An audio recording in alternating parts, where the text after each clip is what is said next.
Meus caros colegas, começamos com tudo o encontro de hoje, quantas informações teóricas relevantes, né? Para você que está aqui achando que a gente só vai focar na parte prática, veja que meu pai sempre me ensinou isso, né? Não adianta aprender a prática antes da teoria. Por isso que a gente construiu o nosso curso aqui, formatou o nosso curso sempre com uma bagagem teórica primeiro, para que depois possamos avançar para a parte prática, tá? Eu fechei o último bloco com a seguinte pergunta: a requisição do MP para instauração de inquérito policial pode ser recusada pelo delegado de polícia? Vejam, doutores, dissemos que a requisição do MP ou do próprio judiciário, embora não caiba ao judiciário requisitar a instauração de inquérito para que o juiz possa manter a sua imparcialidade em respeito ao princípio ou sistema acusatório, diante da possível violação do ordenamento jurídico, o juiz deve encaminhar eventual expediente ao MP, para que o MP, se for o caso, requisite a instauração de inquérito policial ou outro procedimento apuratório, tá? Então, diante desse contexto, insisto, requisições do MP nada mais são do que notícias-crime de cognição mediata ou provocada.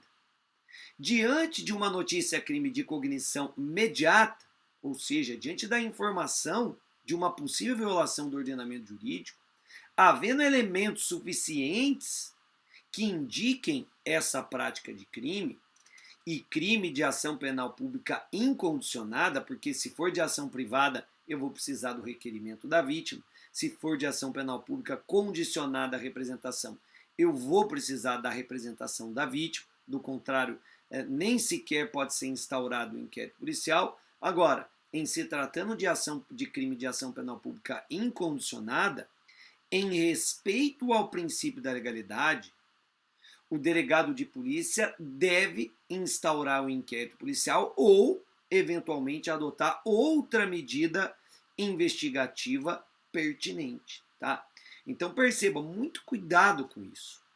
Porque, da mesma forma que o delegado de polícia, diante de uma requisição do MP, deve adotar as medidas investigativas cabíveis ao esclarecimento daquela notícia-crime, em se tratando de requerimento da vítima, o delegado, em observância ao mesmo princípio da legalidade, também deve fazê-lo. Porque se eu tenho uma notícia-crime com elementos suficientes indicando a autoria ou, no mínimo, a materialidade de uma infração penal, em respeito ao princípio da legalidade, seja essa notícia-crime formalizada em um requerimento da própria vítima ou por meio de requisição do MP, nas duas hipóteses, o delegado de polícia deve instaurar inquérito ou adotar as medidas de polícia judiciária pertinentes ao esclarecimento dos fatos. Pode ser que, diante de uma notícia-crime, o delegado prefira primeiro apurar aquela notícia-crime, seja requisição do MP ou requerimento da vítima, por meio de uma VPI. Em se tratando de infração de menor potencial ofensivo, pode ser que o delegado opte por apurar aquela notícia-crime por meio de um TC. Então não existe essa obrigação de se instaurar de cara, diante da notícia-crime, o inquérito policial, tá? Então já é importante fazer essa consignação. Sob o ponto de vista jurídico-técnico, não há distinção entre requisição do MP ou requerimento da vítima. Se essas notícias-crime vierem devidamente instruídas, o delegado deve adotar as medidas investigativas, as medidas de polícia judiciária pertinentes. Por que eu fiz essa pontuação? Porque, doutores, se o MP, por meio de uma requisição, noticia um fato atípico, um fato que não constitui crime, ainda que o MP requisite a instauração de inquérito policial para este fato, considerando que ele está noticiando um fato que não constitui crime, o delegado não vai instaurar o inquérito. O delegado vai se recusar a instaurar o inquérito policial. Porque só se pode instaurar inquérito policial diante da possibilidade da violação do ordenamento jurídico penal. A gente falou isso lá atrás. O objeto de toda e qualquer investigação criminal é sempre uma possível ocorrência de infração penal. Se eu estou noticiando um fato atípico que não caracteriza crime, eu não posso instaurar inquérito policial sob pena de eu, delegado, responder por crime de abuso de autoridade previsto lá no artigo 27 da nova lei de abuso de autoridade.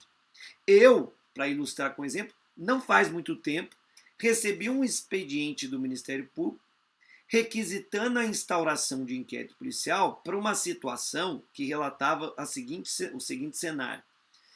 Um advogado requereu ao MP a instauração de inquérito, né, por uma situação em que o cliente do advogado ele tinha alugado o seu imóvel para uma pessoa e aí a pessoa foi um pouco descuidada ali, deixou alguma torneira aberta e alagou a casa inteira, causando danos materiais para o proprietário do imóvel. E aí o advogado requereu ao MP a instauração de inquérito policial. O MP pegou esse expediente com o requerimento do advogado, encaminhou para a delegacia requisitando a instauração de inquérito policial. E o advogado, barbeiro, né, doutores, requereu a instauração para apurar um dano culposo. E ele ainda faz menção. O dano culposo precisa ser apurado também criminalmente, precisa ser punido.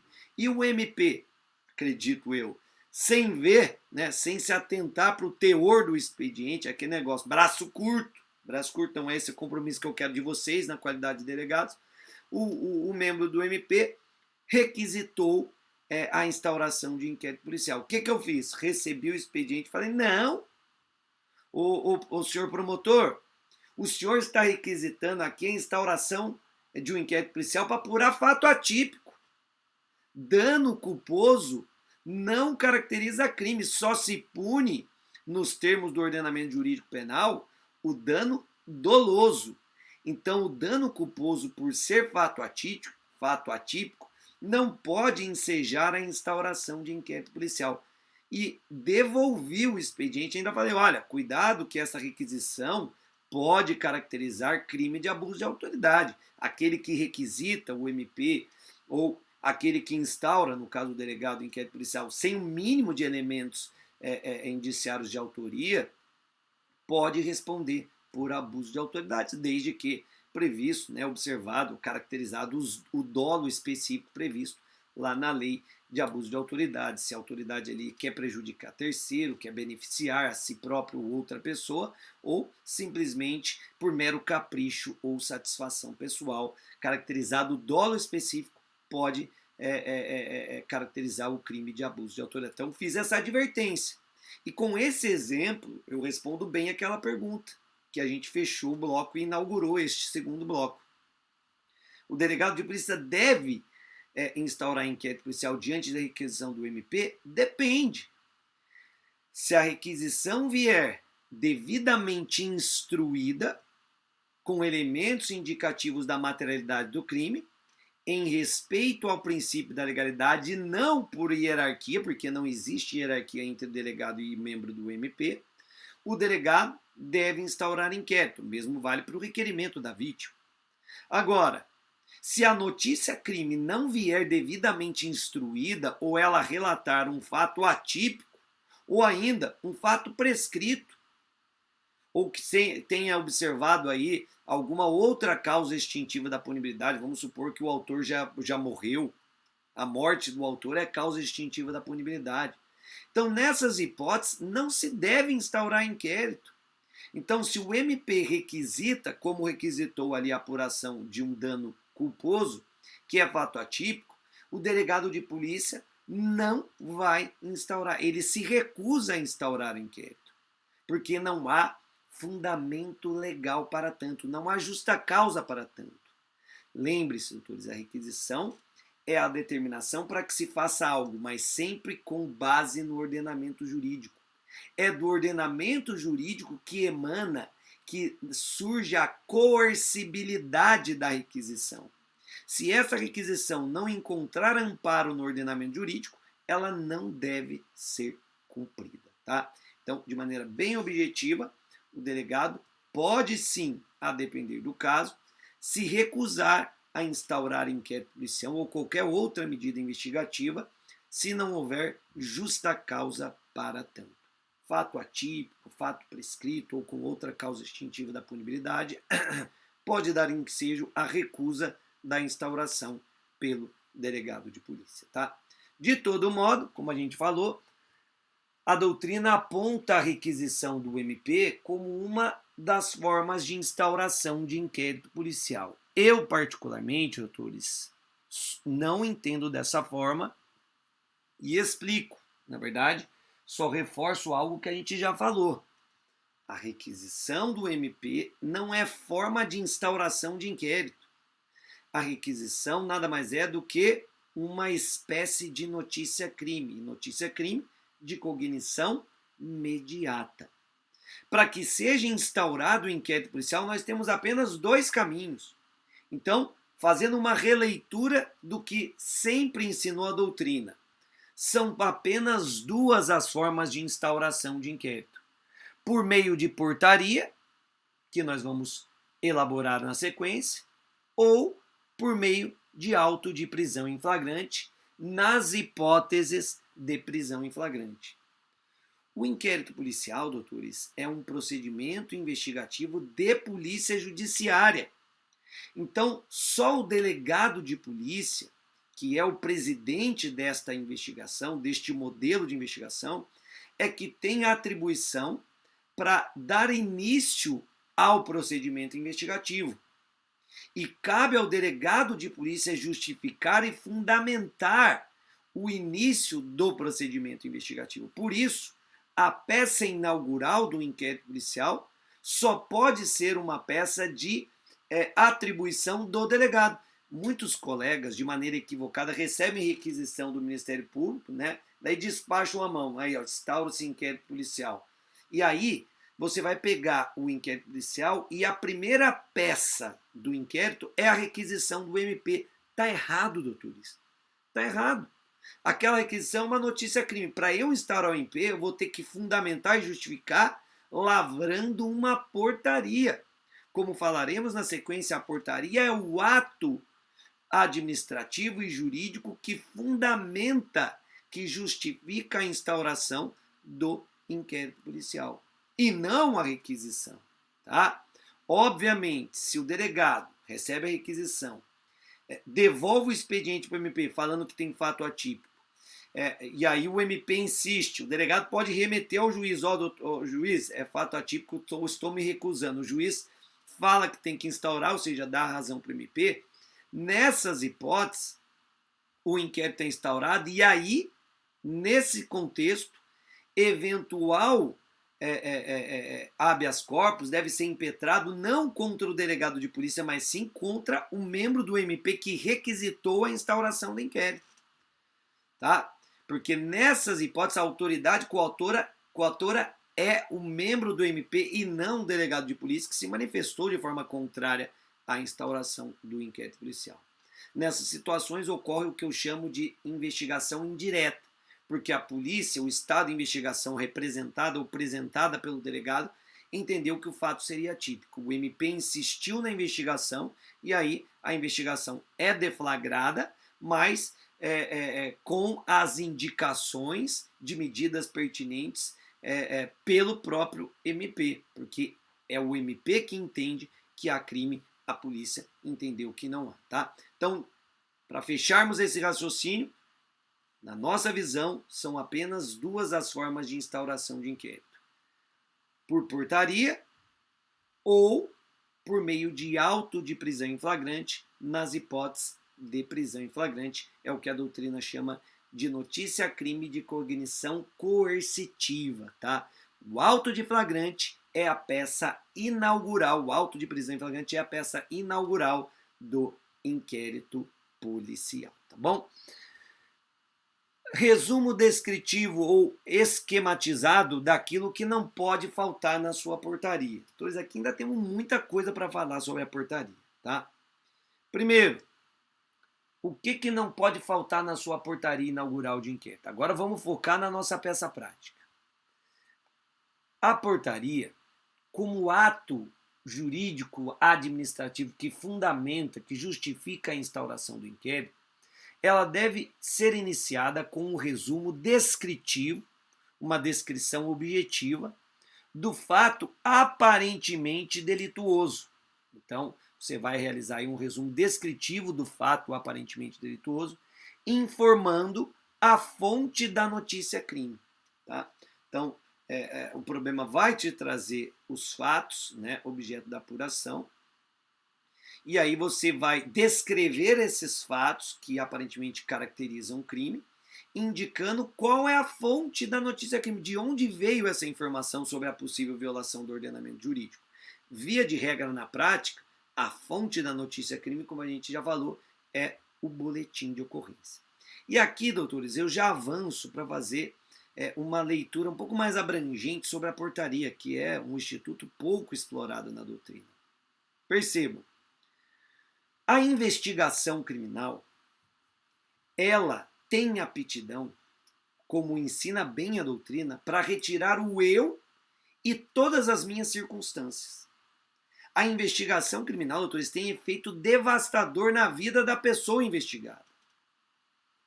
É o que a doutrina chama de streptius investigationis, no sentido de que a investigação por si só acarreta algumas consequências deletérias ao investigado. Por meio de uma investigação, eu posso afetar o patrimônio do investigado, por meio das medidas assecuratórias, sequestro de bens, por exemplo. Com uma investigação, eu posso mitigar e abalar de forma significativa o direito à intimidade, à privacidade da pessoa investigada, através de uma busca domiciliar, uma interceptação telefônica, uma captação ambiental. E ainda, por meio de uma investigação, eu posso mitigar um dos direitos mais relevantes do indivíduo, que é a liberdade de locomoção, por meio das prisões cautelares. Então vejam como a investigação pode trazer um abalo significativo à vida das pessoas. É uma invasão à vida das pessoas. Daí porque, doutores, considerando as consequências deletérias de um procedimento investigativo, é natural que a deflagração deste procedimento investigativo, e o mais importante é o inquérito, seja devidamente fundamentada, devidamente justificada. Diante de uma notícia-crime, cabe ao Estado de investigação, por meio do seu titular, por meio do presidente da investigação, justificar, fundamentar a necessidade de deflagração do inquérito policial. E essa justificativa, o ato que justifica, que fundamenta a instauração do inquérito policial, é a portaria. É por meio da portaria que o delegado de polícia fundamenta, explicita a necessidade de instauração de inquérito. E, no decorrer da investigação, por meio das diligências indicadas na portaria, o delegado vai buscar aí verificar a procedência ou não daquela notícia-crime. Se as investigações verificarem que aquela notícia-crime prosperou, a gente sai de um juízo de possibilidade e vai para um juízo de probabilidade.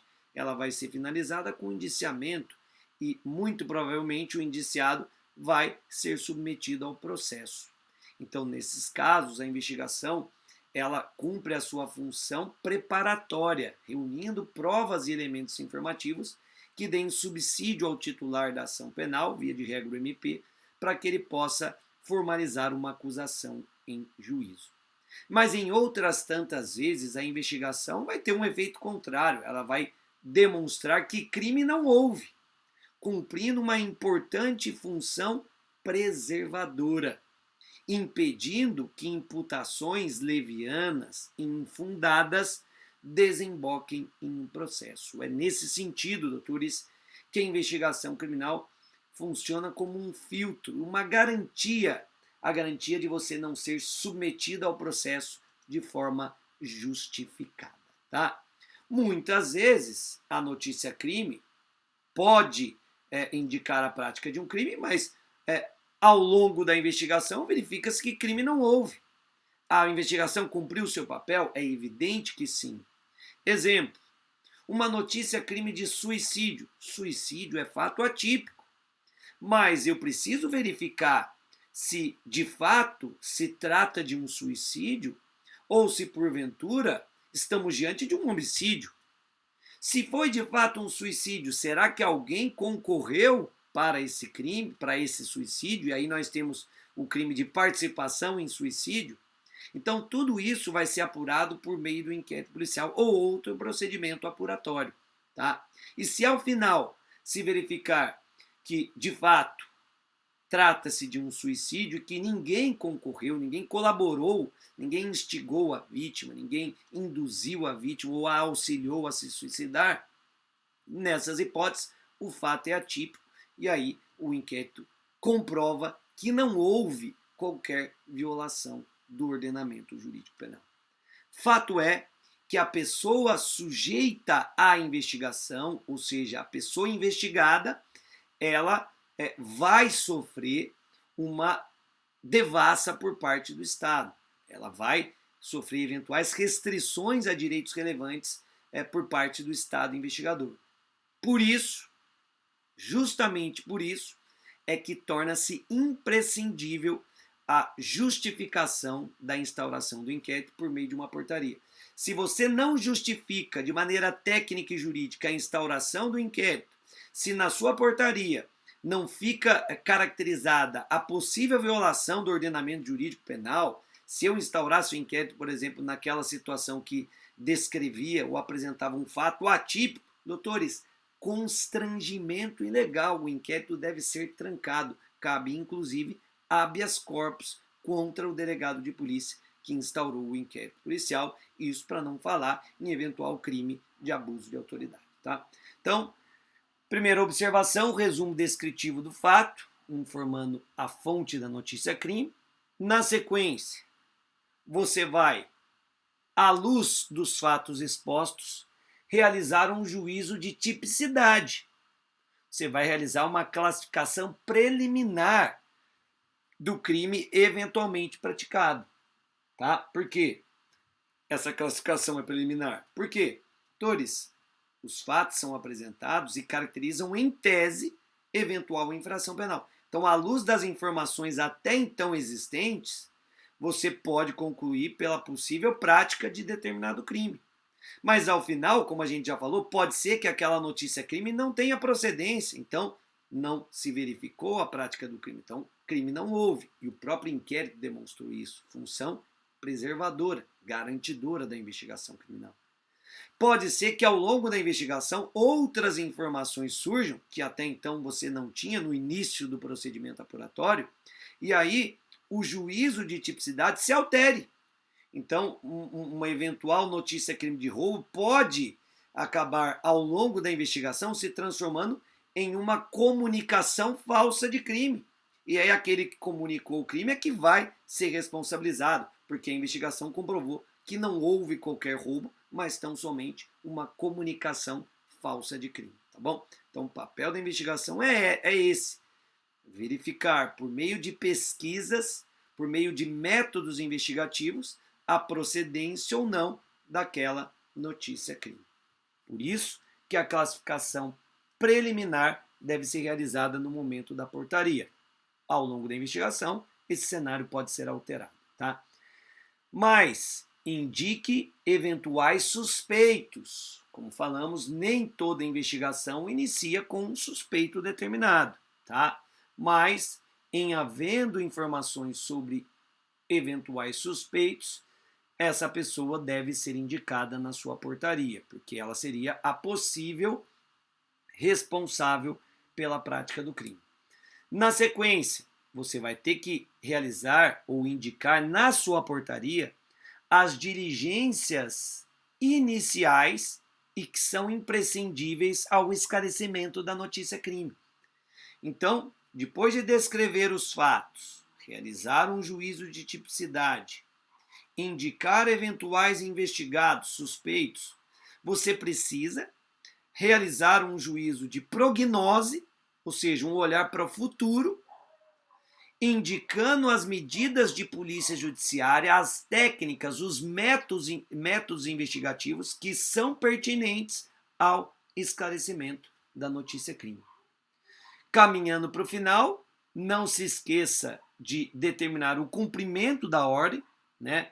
Você vai exarar ali o famoso cumpra-se, né? Que é dentro da praxe de polícia judiciária, depois de indicar as diligências que devem ser implementadas pelo escrivão e sua equipe, né? Toda a sua equipe, você vai determinar que essas diligências sejam cumpridas. Então você vai exarar o seu cumpra-se e, ao final, consignar a data de instauração do inquérito, além do espaço para sua assinatura, lembrando que você não deve se identificar, tá? Mas é importante consignar a data de instauração do inquérito, até para que esse inquérito, esse procedimento possa ser fiscalizado, né? O prazo de duração, a gente sabe que, via de regra, o inquérito tem prazo de 30 dias, daí a importância de você consignar a data da instauração, porque ao final desse lapso temporal de 30 dias, o inquérito ele deve ser concluído, ou, se não foi possível a sua conclusão, o que é o mais comum, o delegado vai representar ao juízo competente para que esse prazo seja renovado, e aí o prazo do inquérito pode ser renovado por mais 30 dias, tá bom? Então vamos lá, agora sim. Antes da gente redigir a peça, autores, só para a gente resumir, eu compartilho com vocês um ato normativo aqui da Polícia Civil do Estado de São Paulo, tá? Uma portaria da Delegacia Geral de Polícia, número 18 de 98, que é uma portaria muito boa, tá? E ela resume bem o que deve conter na sua portaria. É um resumo perfeito do que deve ser consignado na sua portaria. Veja aí, ó. A instauração de inquérito policial, quando legalmente possível, então fato atípico, não justifica a instauração. Se for instaurado, é um inquérito ilegal. Então, quando legalmente possível, dependerá sempre, ou seja, sem exceção, de prévia e pertinente decisão, olha aí, peça de caráter decisório, da autoridade policial, que, com essa finalidade, expedirá em ato fundamentado portaria. Então, o papel da portaria é isso, é fundamentar, justificar a instauração do inquérito. E nesta portaria fará constar a descrição objetiva do fato considerado ilícito, com a preliminar indicação de autoria ou da momentânea impossibilidade de apontá-la, nas hipóteses em que não há qualquer informação sobre o autor, e ainda a classificação provisória do tipo penal alusivo aos fatos, consignando, por último, as providências preliminarmente necessárias para a eficiente apuração do caso.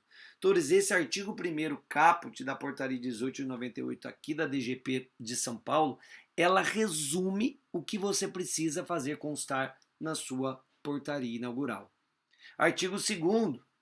A autoridade policial não instaurará inquérito quando os fatos levados à sua consideração não figurem manifestamente qualquer ilícito penal. Tá aqui, ó, o fundamento para que o delegado de polícia, por exemplo, não instaure inquérito policial diante de requisição do MP que tem no seu conteúdo um fato atípico, tá? Agora sim, vamos à nossa portaria.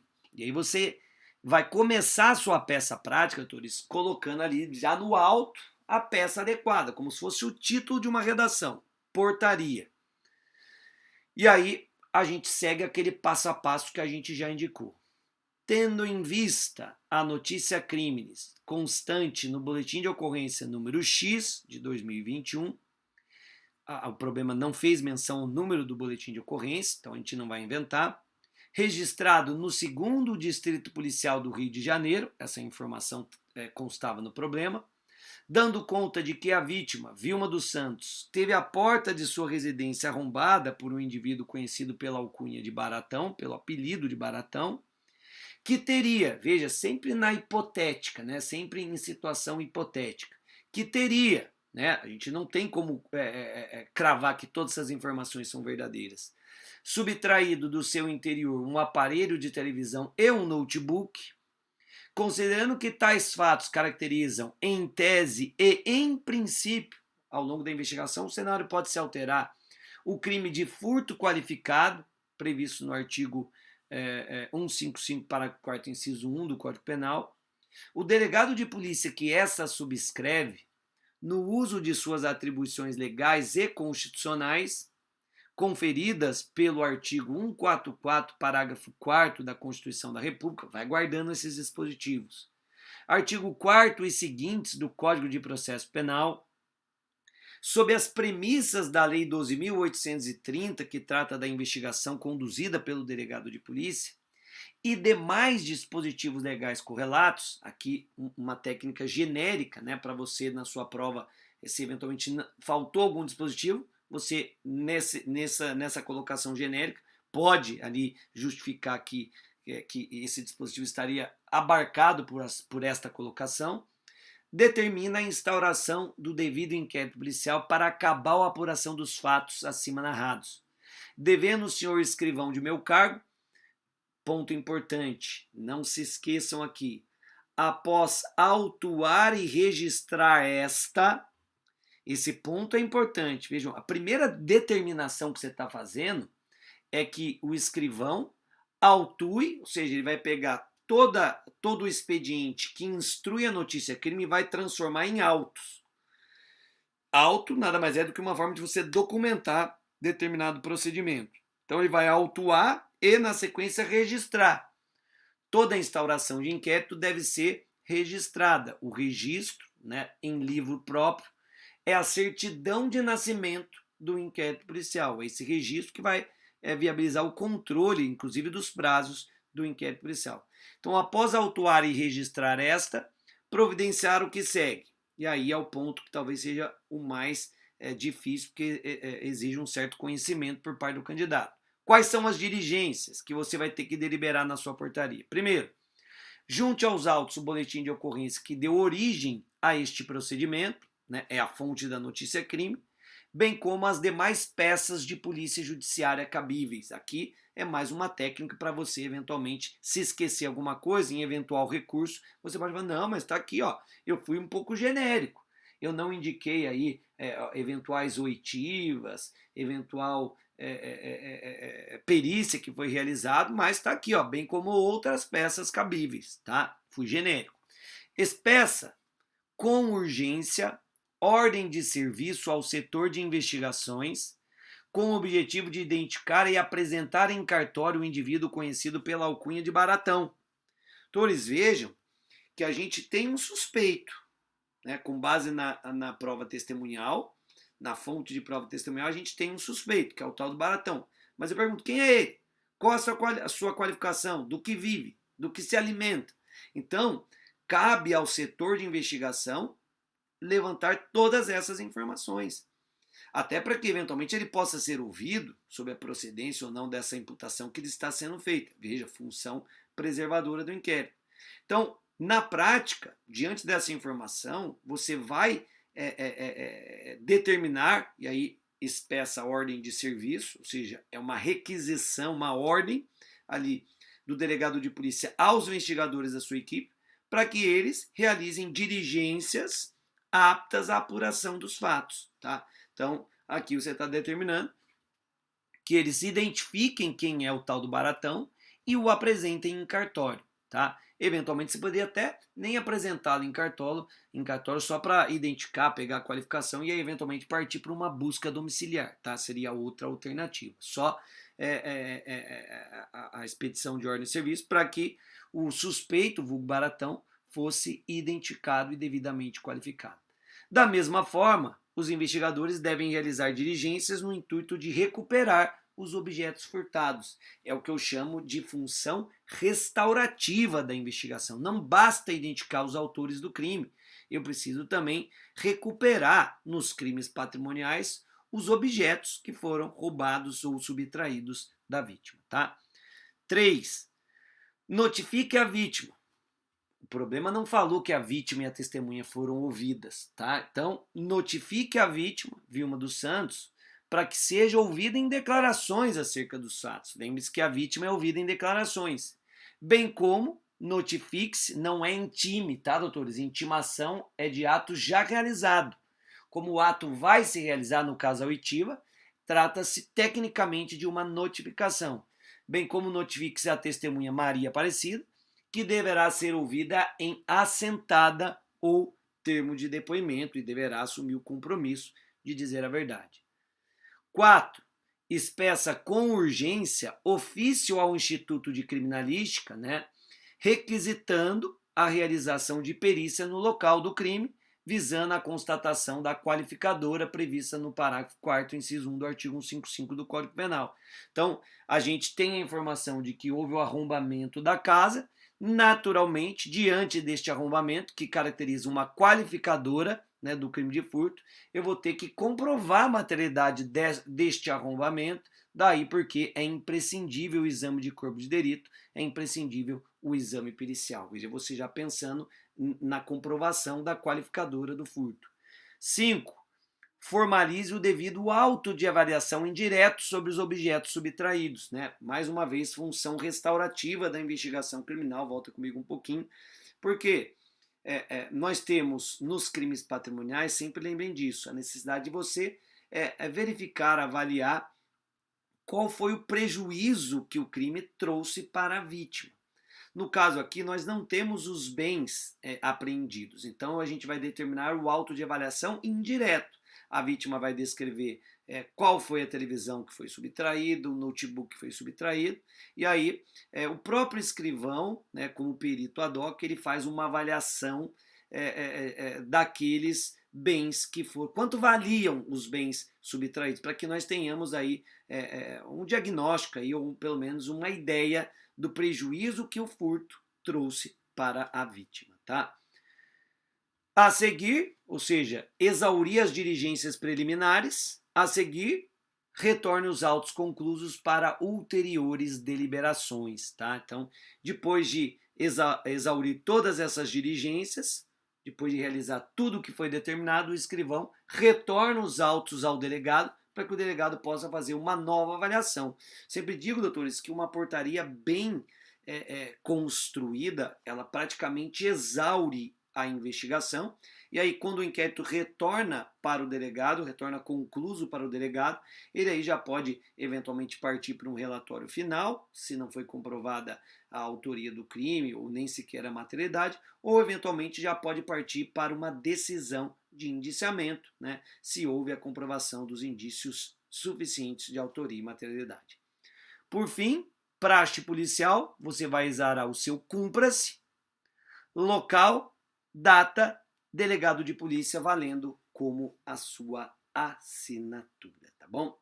Doutores, matamos de forma exauriente tudo que tinha para ser falado sobre portaria inaugural de inquérito policial.